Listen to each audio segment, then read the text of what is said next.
Hi ಎಲ್ಲರಿಗೂ ನಮಸ್ಕಾರ. ಎಲ್ಲರೂ ಹೇಗಿದ್ದೀರಿ? ನನ್ನ ಯೂಟ್ಯೂಬ್ ಚಾನಲ್ಗೆ ಸ್ವಾಗತ ಸುಸ್ವಾಗತ. ಇವತ್ತು ನಾನು ಮಾಡ್ತಾ ಇದ್ದೀನಿ ತುಂಬ ರುಚಿಕರವಾದ ಒಂದು ಮಾವಿನ ಹಣ್ಣಿನ ತಂಬಳಿ. ಸೂಪರಾಗಿರುತ್ತೆ ಬೇಸಿಗೆಯಲ್ಲಿ ಊಟಕ್ಕೆ. ಮತ್ತು ಮಾವಿನ ಹಣ್ಣು ಸೀಸನ್ನಲ್ಲಿ ನಮ್ಮ ಉತ್ತರ ಕನ್ನಡದಲ್ಲಿ ಮಾವಿನ ಹಣ್ಣು ತಂಬಳಿಯನ್ನು ಪದೇ ಪದೇ ಮಾಡ್ತಾ ಇರೋರು. ತುಂಬ ಚೆನ್ನಾಗಿರುತ್ತೆ. ಈಗ ಮಾಡುವುದ ವಿಧಾನವನ್ನು ನೋಡೋಣ. ಓಕೆನಾ? 2 ಮಾವಿನ ಹಣ್ಣು ತೊಗೊಂಡಿದ್ದೀನಿ. ಇಲ್ಲಿ ಇದರ ಸಿಪ್ಪೆಯನ್ನು ಕ್ಲೀನಾಗಿ ಬಿಡಿಸ್ಕೋಬೇಕು. ಜಾಸ್ತಿ ಮಾವಿನ ಹಣ್ಣೇನು ಬೇಕಾಗೋದಿಲ್ಲ ಇದಕ್ಕೆ.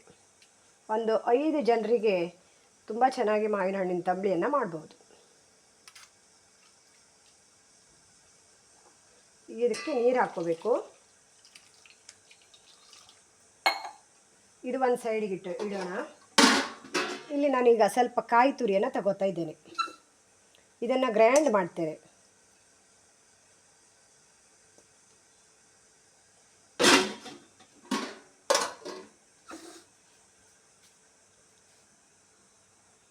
ಈಗ ಇಲ್ಲಿ ಕಾಯನ್ನು ಗ್ರೈಂಡ್ ಮಾಡಿ ತಂದಿದ್ದೇನೆ. ಇದರ ಹಾಲನ್ನು ಸೋಸಿ ಹಾಕ್ತೇನೆ. ಯಾಕೆಂದರೆ ಅದರ ಗಸಿ ಇದ್ರೆ ಚೆನ್ನಾಗಾಗಲ್ಲ. ಹಾಗಾಗಿ ಇದನ್ನು ಸೋಸಿ ಹಾಕ್ತೇನೆ. ತುಂಬಾ ಚೆನ್ನಾಗಾಗತ್ತೆ ತಂಬಳಿ.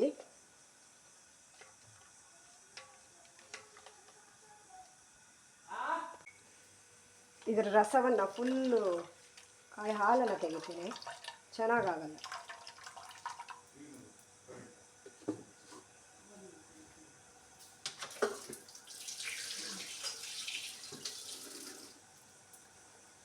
ಹಾಗೆ ಇದಕ್ಕೆ ಈಗ ಒಂದು ಗಮ್ಮತ್ತಿನ ಒಗ್ಗರಣೆಯನ್ನು ಹಾಕೋಣ.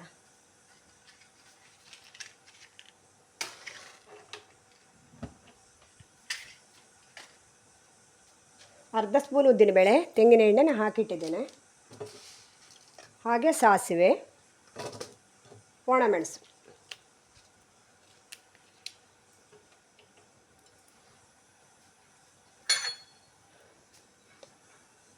ಹಾಗೆ ಇದಕ್ಕೆ ನೋಡಿ ಇಷ್ಟು ಹೀಗಿರಬೇಕು ತಂಬಳಿ. ತಂಬಳಿ ಅಂದರೆ ದಪ್ಪ ತಂಬಳಿ ಅಲ್ಲ, ತೆಳ್ಳಗಿನ ತಂಬಳಿ. ಇದಕ್ಕೆ ಸ್ವೀಟ್ ಆಗುವಷ್ಟು ಬೆಲ್ಲ, ಸಿಹಿಯಾಗಿರಬೇಕು ತಂಬಳಿ.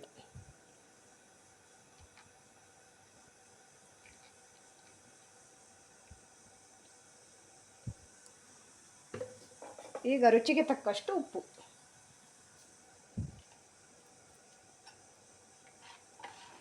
ಇದು ಒಂದಿದ್ದರೆ ಊಟ ತುಂಬ ಚೆನ್ನಾಗಾಗತ್ತೆ ಬೇಸಿಗೆಯಲ್ಲಿ.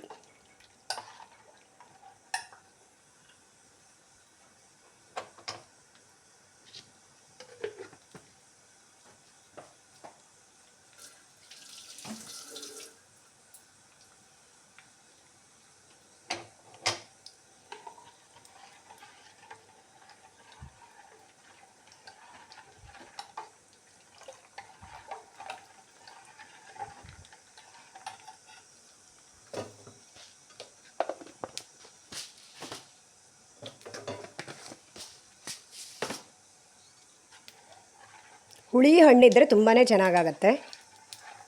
ಹುಳಿಯಾದ ಹಣ್ಣು. ಅದಕ್ಕೆ ಮಜ್ಜಿಗೆ ಅವಶ್ಯಕತೆ ಕೂಡ ಇಲ್ಲ.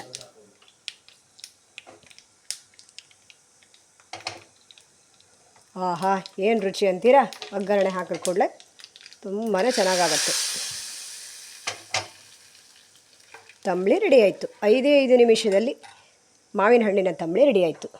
ನನ್ನ ಈ ಮಾವಿನ ಹಣ್ಣಿನ ತಂಬಳಿ ವಿಡಿಯೋ ಇಷ್ಟ ಆದರೆ ಲೈಕ್ ಮಾಡಿ, ಶೇರ್ ಮಾಡಿ, ಸಬ್ಸ್ಕ್ರೈಬ್ ಮಾಡಿ. Thank you so much friends. ಮತ್ತೆ ಮುಂದಿನ ವಿಡಿಯೋದಲ್ಲಿ ಮತ್ತೆ ಸಿಗೋಣ. ಬಾಯ್ ಬಾಯ್.